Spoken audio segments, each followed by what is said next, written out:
بسم الله الرحمن الرحيم والسماء ذات البروج واليوم الموعود وشاهد ومشهود قتل أصحاب الأخدود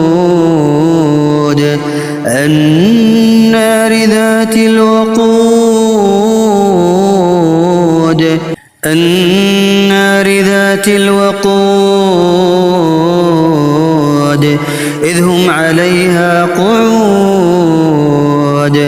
وهم على ما يفعلون بالمؤمنين شهود وما نقموا منهم إلا أن يؤمنوا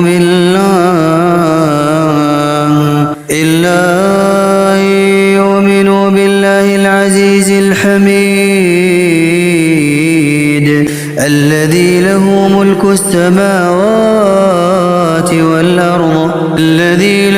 ملك السماوات والأرض والله على كل شيء شهيد.